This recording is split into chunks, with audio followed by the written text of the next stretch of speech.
मैं आपसे ये पूछता हूँ कि जिनको आपने सिखाया, जिन्हें इस चीज को बढ़ाना चाहिए था, वो नालायक साबित हुए, इससे आपको दुख नहीं होता, परेशानी नहीं होती, कुछ मन कचोटता नहीं है कि आपकी शिक्षा व्यवस्था में क्या दोष था? देखिए, गुरु पूर्णिमा अभी गई है ना। हाँ। एक फेसबुक मैसेज टाइप किया था कि ना, today's Guru Purnima, now you know who to blame for what I am. मतलब अमूमन पाखंड होता है चरण स्पर्श और गुरु शिष्य परंपरा, और तो मैंने कहा कि now you know who to blame for what I M.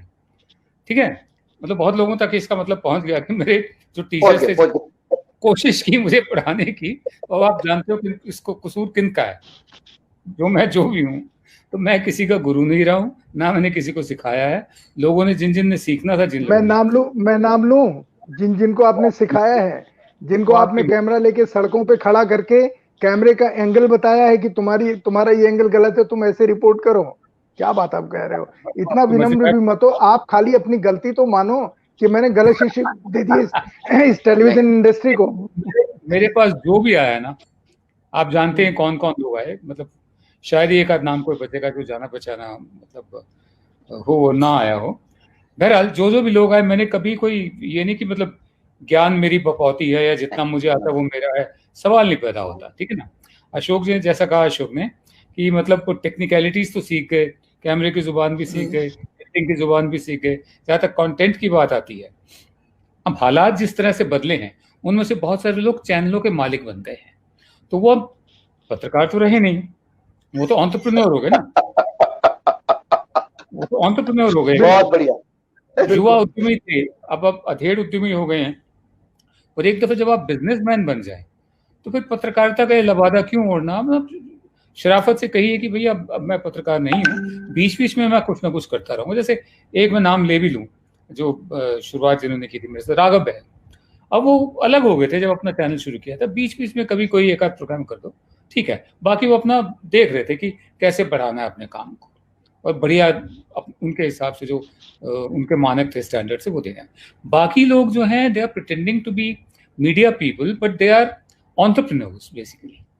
They are in a risk and reward system. वो बाजार में है, बाजार की अर्थव्यवस्था से चलते हैं, उनके लिए प्रॉफिट, मुनाफा सबसे ज्यादा जरूरी है। उसके लिए जो भी रास्ता हो, चाहे वो टीआरपीज का रास्ता हो, चाहे वो सेंसेशनलाइज करने का रास्ता हो, चाहे वो एक पागल आदमी टेलीकॉम टावर पर चढ़ गया और 4 घंटे वहां चिल्ला रहा है, ठीक है ना, तो आप 4 घंटे वहां पर लगे रहेंगे तो ठीक है। अगर आपने जब खबर दे दी थी कि कोई चढ़ गया और वो कूदने की धमकी दे रहा है, खबर तो वहां खत्म होगी। अगर आप 4 घंटे वहां पर बने रहते हो, तब आप खबरों से हट गए हो। दिस इज ये मतलब low cost entertainment reality television है। क्या बात है, बिल्कुल सही, बिल्कुल सही, बिल्कुल सही, बिल्कुल सही। जैसे लोग देखते कि एक बच्चा है प्रिंस नाम का, वो गड्ढे में गिर गया, अब वो खबर तो आई और गई होती है ना, मतलब बाद में आप हर बुलेटिन में रिपीट कर सकते हैं, लेकिन आप उसी गड्ढे पे बने रहे।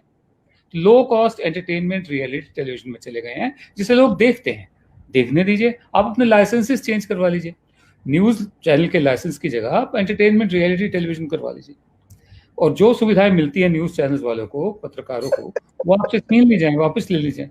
आप चलाते रहिए कि कोई टेलीकॉम टावर पर चढ़ गया या कोई गड्ढे में गिर गया, या टमाटर में से हनुमान निकले, या भूत भूतिन नाग नागिन, इस तरह की करते रहिए आप। लोगों को पसंद है। मनोहर कहानियां भी एक छपा करती थी यहाँ पर, लोग उसे भी पढ़ते थे, लेकिन उसे वो न्यूज मैगजीन को नहीं क्लेम करते थे ना, मित्रा प्रकाशन। आपके महान शिष्यों ने ही ये सब किया है। विनोद जी, जो आदमी टावर पे चढ़ा था और जो बच्चा गिरा था, वो कम से कम एक इंसिडेंस था, एक रिपोर्ट तो बनती। लेकिन मध्य प्रदेश में एक आदमी ने ये बोल दिया कि मैं आज मरने जा रहा हूं शाम को 6 बजे, बिल्कुल, और सुबह 5 बजे से कैमरा लगता है उसके ऊपर, 6 बजे तक इंतजार होता है कि अभी वो मरेगा, और उसने नहीं मरा। वो रात को खाना खा के सो गया और पूरा देश उन्होंने हाईजैक कर दिया। ये बेतुल की घटना है ये, मतलब बिल्कुल। वो मंदिर में जाकर बैठ गया था, उस दिन उसका जन्मदिन भी था, उसी दिन करवा चौथ भी था, और उस दिन उसने भविष्यवाणी की थी कि वो मर जाएगा। तो 3 इंसिडेंट आ गए ना स्टोरी में, तो सारे पहुंच गए। तो मैं कभी भी किसी का एम्प्लॉय या मुलाजिम नहीं रहा हूं, मैं इंडिपेंडेंट काम करता हूं। B2B कॉन्ट्रैक्ट होते हैं मेरे, मतलब फ्रीलांस काम करता हूँ। तो जिस चैनल के साथ मैं एसोसिएटेड था उसकी रेपुटेशन मानी जाती थी और अभी भी है कि बेहतरीन चैनल, वो वहां पर नहीं था, उसकी ओबी वैन नहीं पहुंची। तो मैं बड़ा खुश हुआ था कि यार चलो कम से कम एक तो बाकी है। वो पता चला रास्ते में ओबी वैन खराब हो गई थी उनकी, वरना वो भी नहीं।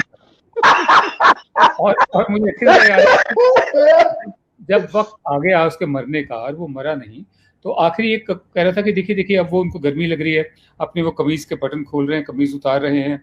और फिर जब 12 बज गया, जो भी टाइम था मरने का, जब नहीं मरे तो बड़े निराश हो गए थे एंकर और एंकर नहीं, ये तो मरे ही नहीं, इन्होंने तो कहा था कि मर जाएंगे, एंकर नहीं।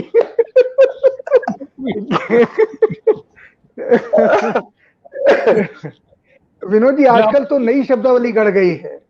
आप जो एंकरनी कह रहे हैं, बहुत सारे लोग भाभी जी कहने लगे उन लोगों को, क्यों कहते हैं पता नहीं। मेरी उम्र ऐसी है कि मैं भाभी तो कह नहीं सकता उनको, मैं 66.5 साल हूँ। ये लोग कभी बहुत छोटे होंगे। मैं एक